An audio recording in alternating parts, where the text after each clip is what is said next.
Hey, can we praise God for all that He's done over the last 7 years one more time?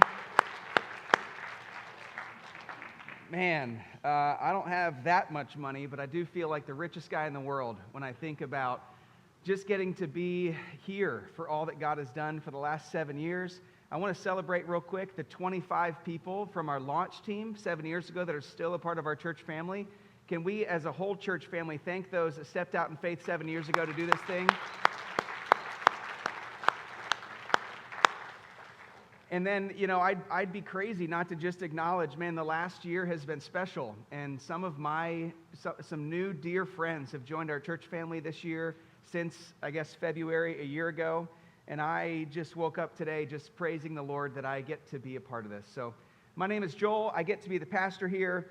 Like the video just said, that on March 16th and on April 20th, we're going to have some baptisms. And we would love to extend the invitation to everybody here and everybody who's listening to this podcast to sign up to be baptized.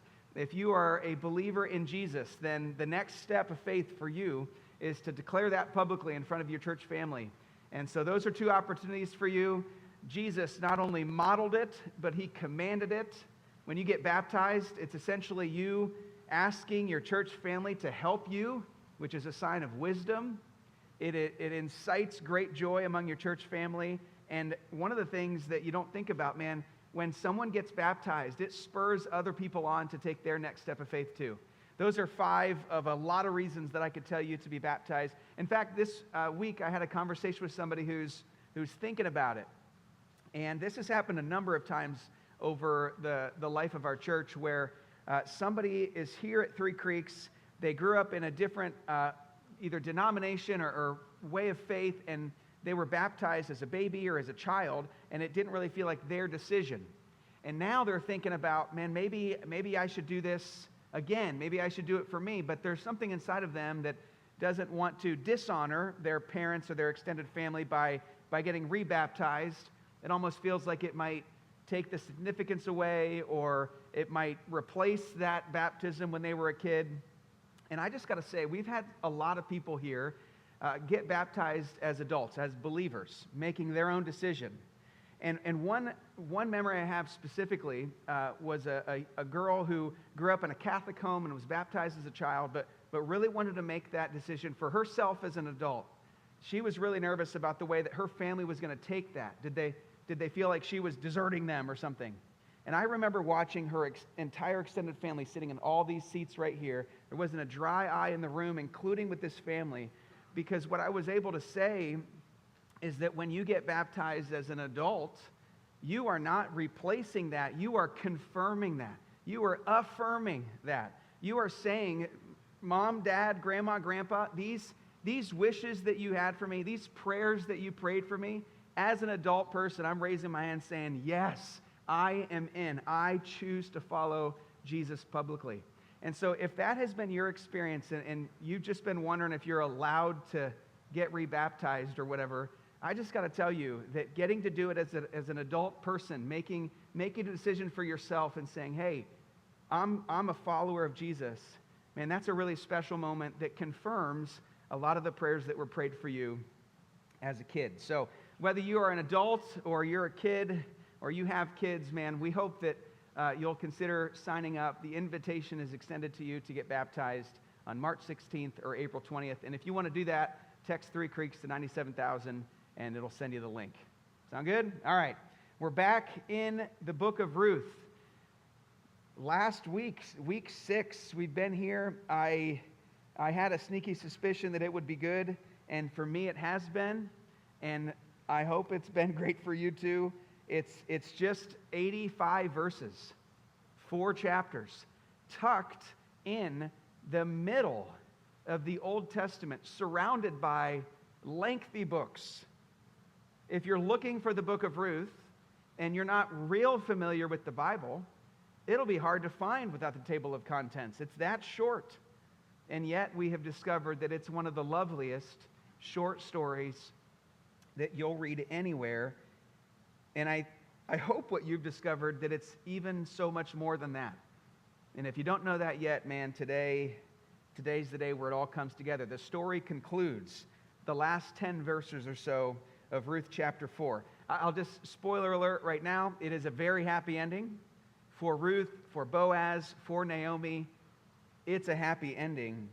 The last 5 verses, though, if you've read ahead and have already looked at the second half of Ruth chapter 4, you'll notice that it's one of those genealogies.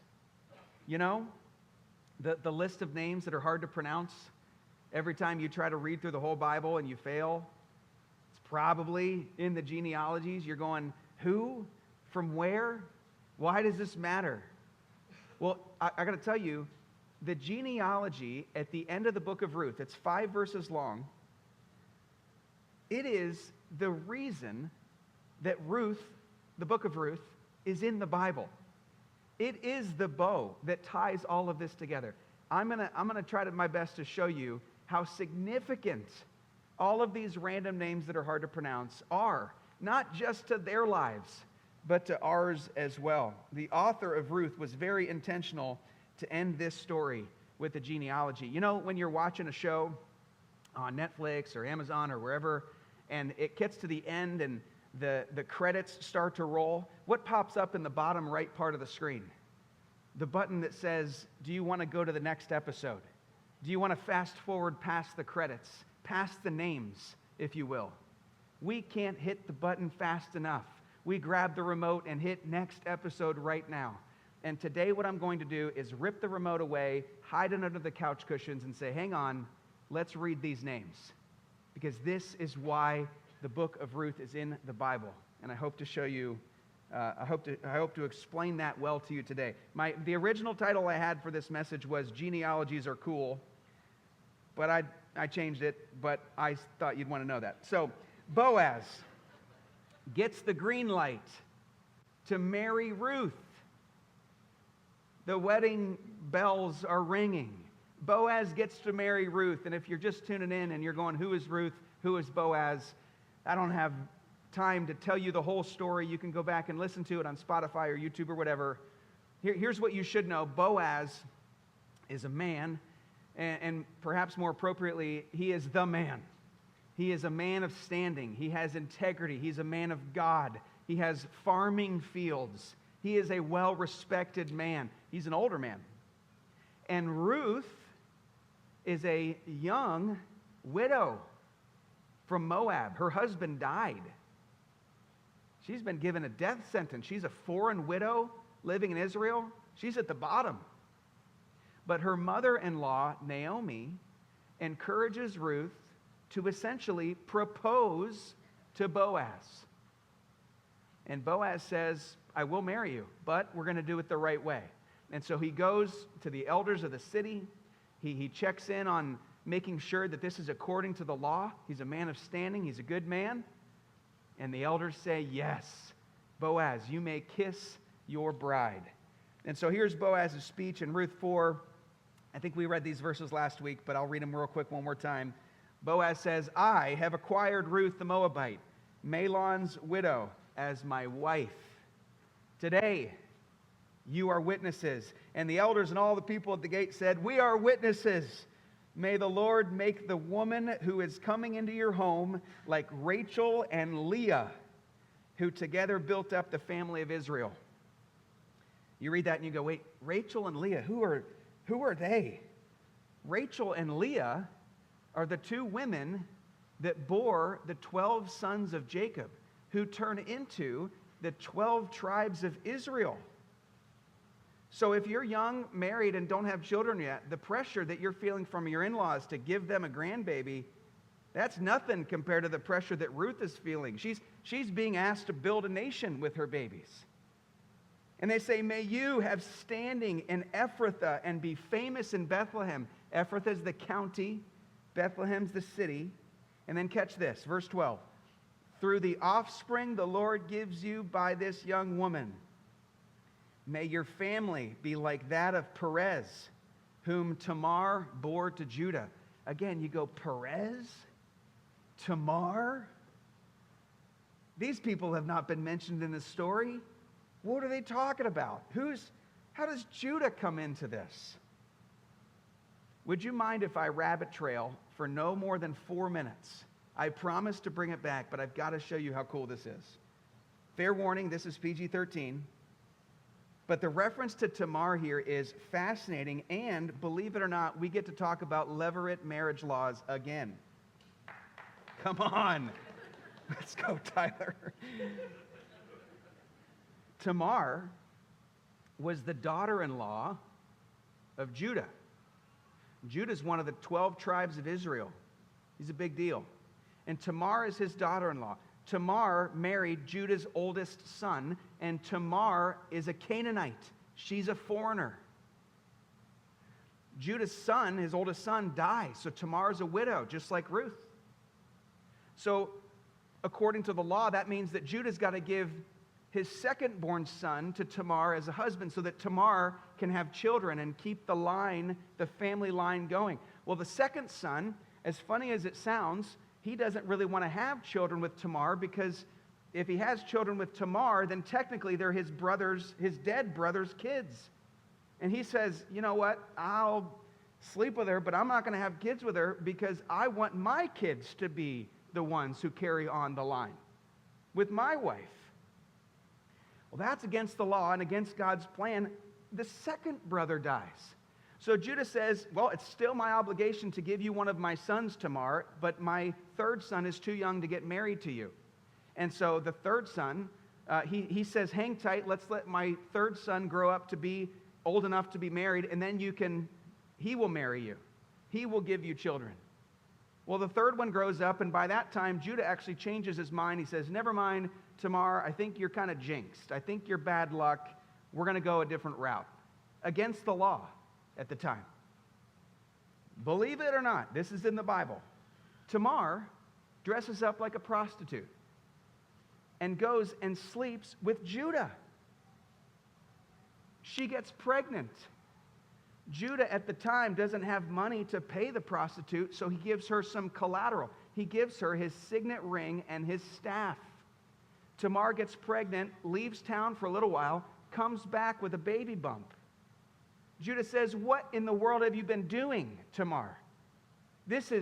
You've clearly sinned against the Lord, and he orders her to be burned.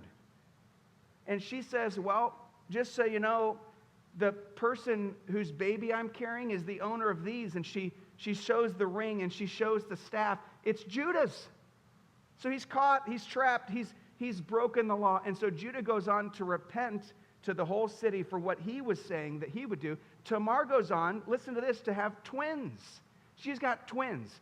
Now listen, I've never had a baby, and I have never had twins either. And I definitely haven't ever had twins 5,000 years ago. I imagine that was quite the experience. At first, everybody's going, wow, your baby's going to be bigger than most babies. And then you think you're done. Like, there's no ultrasounds. And it's like, there's another one coming. That would be pretty wild. That's the last I'll talk about childbirthing here this morning. But one of them is named Perez. And Perez goes on to be the lead family in the line of Judah. A dynasty is born. One of the descendants of Perez ends up being Boaz. And another descendant of Perez, guess who it is? Jesus Christ, born in Nazareth, the Savior of our sins. When they look at Ruth, there's no question why they start thinking of Tamar. Because these are two feisty, courageous women. Foreigners that have been cast aside with no hope. They've been hurt, but they don't wallow in pity. They get up and they get after it. And both of them form a plan to marry an older man. And because of their feisty courageousness, dynasties, both of these women are in the line of Jesus himself. There's no question why Ruth, when they see Ruth, they start thinking of Tamar because of the similarities. And think about this. If you fast forward all the way to Matthew chapter 1, which is maybe it's got to be the most popular genealogy in the Bible. You look at all the ancestors of Jesus Christ. Do you know how many women are in that list? There's 4 women in that list. None of them are the all-star women of the Bible. Sarah's not in there. Rebecca's not in there. Rachel's not in there. Leah's not in there. Eve's not in there. Guess who the 4 women are in Jesus' ancestry? Tamar, Rahab, Ruth, and Bathsheba. All 4 of them have a cultural cloud hanging over them in their life. Tamar dresses up like a prostitute. Rahab is a prostitute. Ruth is a foreign, poor, broke widow. And Bathsheba commits adultery. You look at the list, you go, what a mess. What a mess. And Jesus Christ is honored. He is honored that they are in his line. Because Jesus Christ, he delights in taking broken things to magnify how great his grace is. The point of all of that is that Jesus Christ did not come to save everybody who seemingly has their life together, who has made all the right decisions, who's got a good retirement account going on, who's pretty close to joining a social club. That's not who Jesus came to save exclusively. He said, if you are broken, if you had made mistakes, if you are an outsider, if you feel like nobody likes you, that is who I came to save. Everybody gets in if they believe in me. That is the amazing grace of Jesus. And so when Tamar is written down right there, you go, man, everybody can be in the family of God, no matter their past, their family, their record of sins, no matter their race, their income, wherever they grew up, it doesn't matter. You put your faith in Jesus. You believe in him. Jesus goes, that is who I came to save. And I think that's pretty cool. And now I'm going to get back into Ruth. I just thought I'd highlight that for you this morning. So, Ruth chapter 4. Let's zoom out and just look at the trajectory of Naomi's life again. Naomi, the mother-in-law of Ruth. For the last 6 weeks, we learned that Elimelech was this Jewish man, and he married Naomi, and they had 2 boys. And there was a famine in Israel, and so Elimelech said, we're gonna get out of here. They make the faithless, controversial decision to bounce. And they move to neighboring rival nation Moab. And they're there for a decade. Elimelech dies while they're there. Naomi's a widow. The 2 boys, Mahlon and Chilion, marry Moabite women, and then the boys die.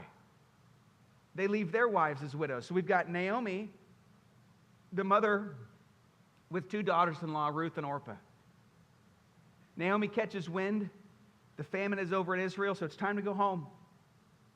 But she says to Ruth and Orpah, my life is essentially over. Yours doesn't have to be. You stay here. You stay here. You guys can get remarried. You guys can build a life. Don't attach yourself to me. I'm a dead woman walking. Orpah says, I think you're right. I'm going to make the logical decision. I'm going to stay here. Ruth says, I'm coming with you. Your people will be my people. Your God will be my God. Death will not separate us. I'm going to be buried where you're buried, Naomi. And so they make the trek, the 50-mile trek back to Bethlehem. And this is so important when you zoom out and look at the whole story. When they walk into Bethlehem, do you remember what the people said? Do you remember what all the people said?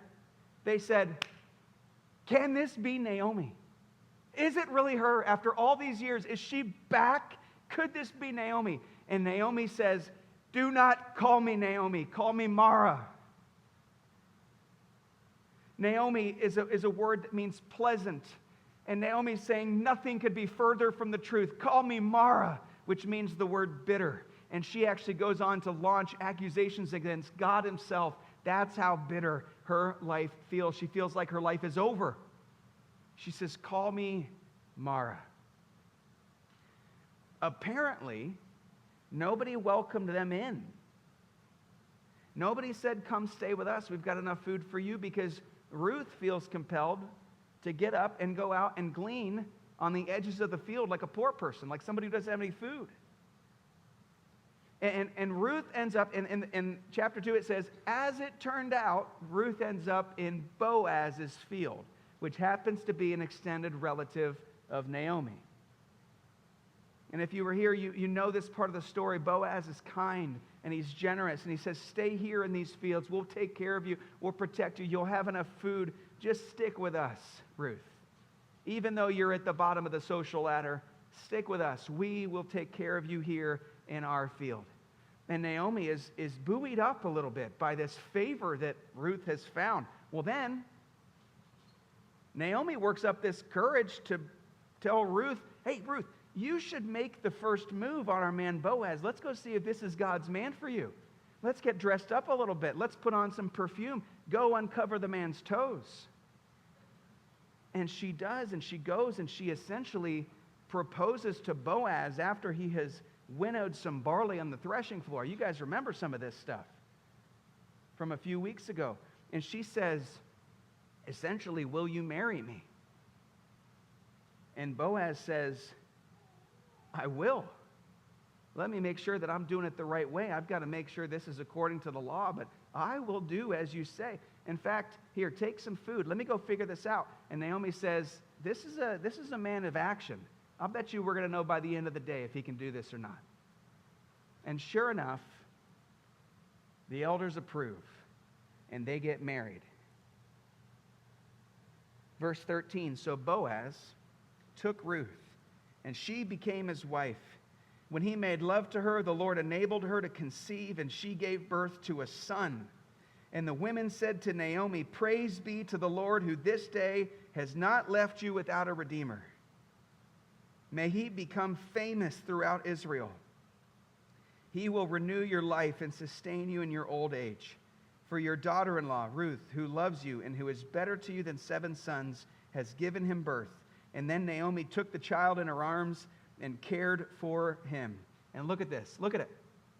The women living there said, Naomi has a son. She's got a grand boy. Do you see what the women call her? They say Naomi has a son. They don't say Mara has a son. They say Naomi has a son, and this time she doesn't correct them. What she does is she holds Obed in her arms, a little baby boy. And she says, yeah, you can call me Naomi. You want to talk about pleasant? Oh, my life has been redeemed. There were points in my life, Naomi thinks, I wished I was dead. But the Lord has redeemed my life with this little boy named Obed. You know what? You can call me Naomi because God has answered my prayers. And I can't imagine her giving the boy up after all these years, wishing that people would call her Mara. There was a point in her life where Naomi would have thought of death as a relief. But God brought Naomi back to life. This is what God does. He does it over and over and over in the Bible, and he's done it over and over and over in our church in the last 7 years. And he's done it over and over and over since this point. He is a God that brings people back to life. But this is what I want you to see about this book. This is how relatable this is to us. He didn't do it miraculously. And he didn't do it obviously. And he didn't do it quickly. It took some time. Number one, he didn't do it miraculously. Did you know that Ruth is one of 2 books in the Bible where there are no physical miracles? The Red Sea does not part in the book of Ruth. No one is healed from their disease in the book of Ruth. No one is raised from the dead in the book of Ruth. It's just ordinary people, ordinary days, ordinary places. There are no miracles. Can God do miracles? Of course he can. But usually what he does is he does supernatural things through what you and I think are natural things. If you feel ordinary, and if you feel like your life is ordinary, take this as great encouragement that God could be working in your life despite the fact that you haven't felt the tinglies lately. God does work in our lives on Tuesdays, Thursdays, days that we're not at retreats or conferences. This is how the Lord works, is through the mundane a lot of the time. And then not only did he not do it miraculously for Ruth, he did it not very obviously for Naomi. I mean, Naomi, you got to be thinking, she's got to think, man, is God working at all? My husband's died. My sons are dead. I come back to my hometown. The people are wondering if it's me. Nobody invites me in to stay. It is not very obvious that God is working in Naomi's life. When Ruth goes out and tries to find food, apparently Naomi's depressed and staying at home, hoping for the best. But even when Ruth comes back and says, "You're not going to believe it, I ended up in Boaz's field. Look at all this food that I have." Sure, Naomi in those moments may have thought to herself, "Wow, this is unusual. Maybe I should have hope." But if you consider all of the crushing disappointments of Naomi's life, every time this hope begins to creep in, you've got to think she's got this doubt in the back of her mind thinking, "Well, man, this looks good right now, but for me it always falls apart. This is too good to be true. How long is it going to be till this ship sinks?" And she doesn't do it quickly. He doesn't do it quickly. This whole thing takes time. She lives a decade in Moab. And then she comes back, and man, this thing plays out over a long period of time, even when Ruth is pregnant with Obed. That's 9 more months or so. And 3,100 years ago, there's a lot more uncertainty about what's going on. Will the baby be born alive? Will Ruth make it through childbirth? Will it be a boy? I don't think Naomi slept very well in those 9 months. Point is, it took some time for this to get here. Those days must have felt long. It wasn't miraculous. It wasn't obvious. And it wasn't quick. But God brought Naomi back to life. And we see in hindsight that God had orchestrated all of her steps. That God never left her.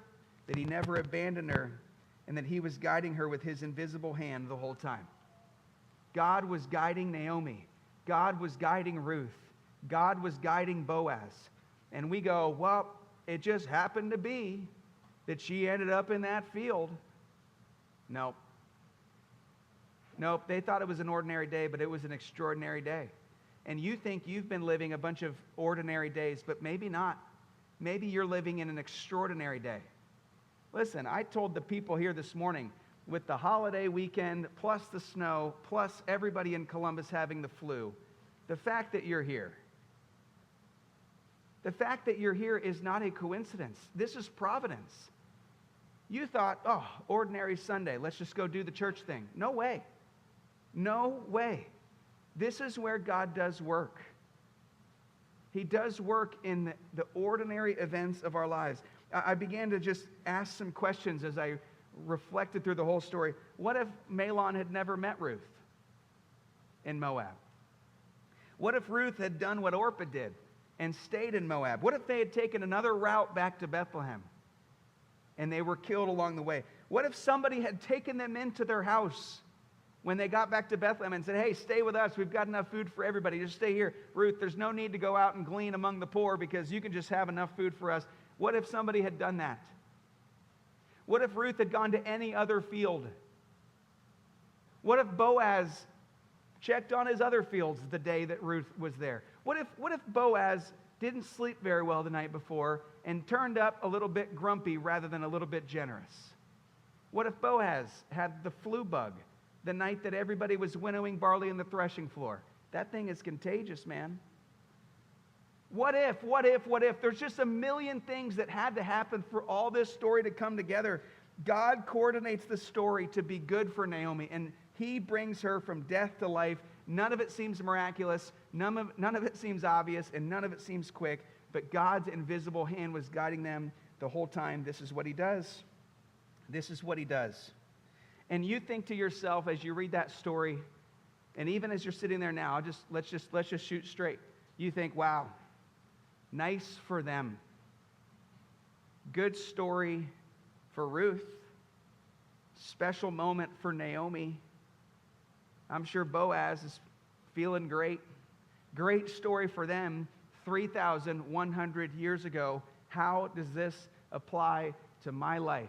Oh, I'm glad you asked. I'm so glad you asked. Remember that genealogy I told you about? Remember? I hid the remote. We can't fast forward past this part. We got to read the names.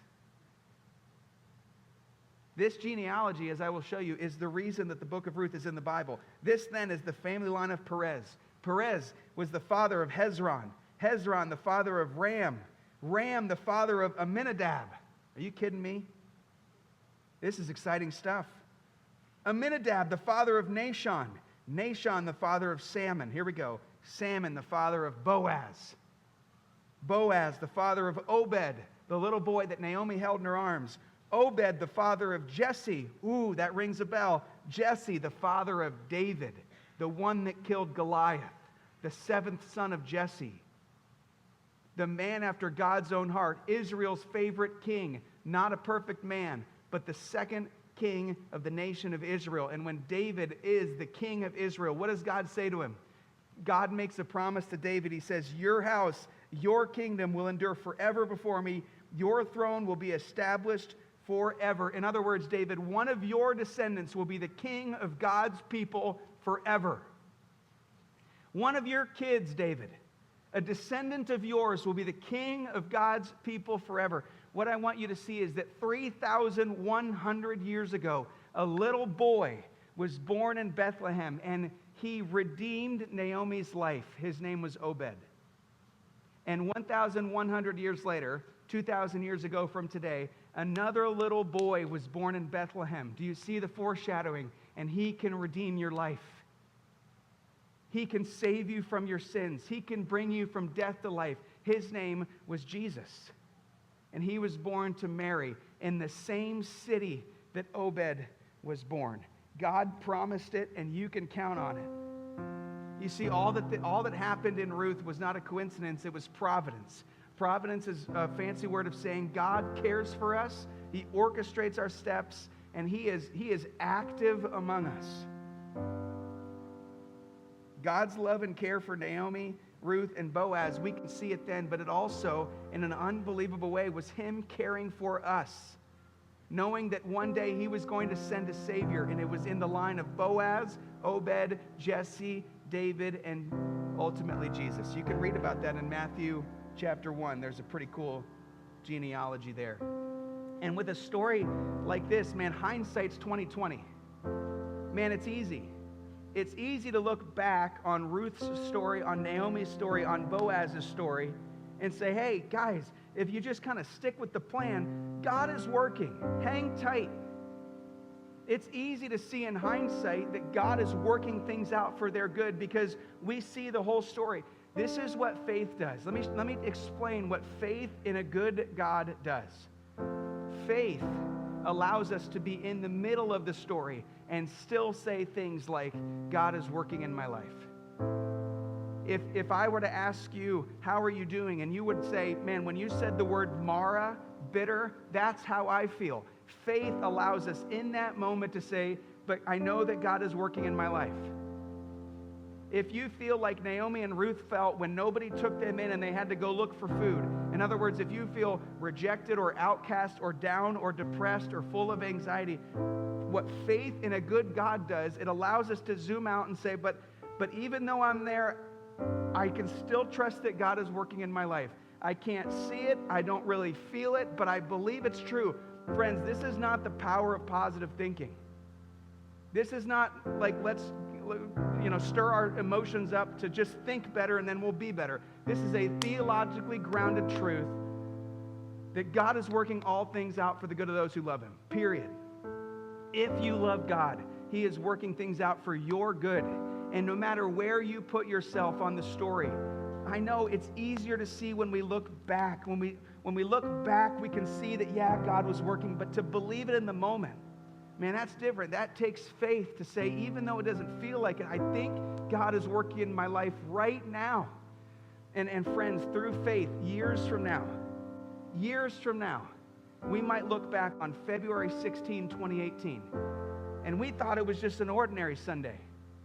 We thought this was just, let's just go to church. Man, the snow's kind of crazy, but I guess we'll go anyways. Let's just do it. We thought it was just an ordinary Sunday, but we might look back at today or this week and say, man, God was working in my life. It felt so ordinary at the time, but I can see that He made it extraordinary. It felt so natural, but I can see that it was supernatural. It felt like a coincidence that just happened to end up in a middle school. Nope, it wasn't coincidence. It was providence. God was orchestrating my steps the whole way, and he was making it good. Friends, this is what you need to hear me say if you forget everything else I said. If your story isn't good yet, God's not done yet. If the story isn't good yet, God's not done yet. And the ending might not be exactly what you want, but it's going to be good in the eyes of God. And in faith, I just want to ask you guys to believe that today, that your story is still being written, and that God is still working, and he's working today, even if it doesn't feel like it. No miracles, no obvious, not fast, but he's doing it. He's working things out for our good. And I hope you'll join me in praying that and in believing that today, whether you feel it or not. Thanks for watching. To find out more about our church, about when and where we meet, about joining a group, about serving on a team, about giving online, you can find all of it at threecreekschurch.com.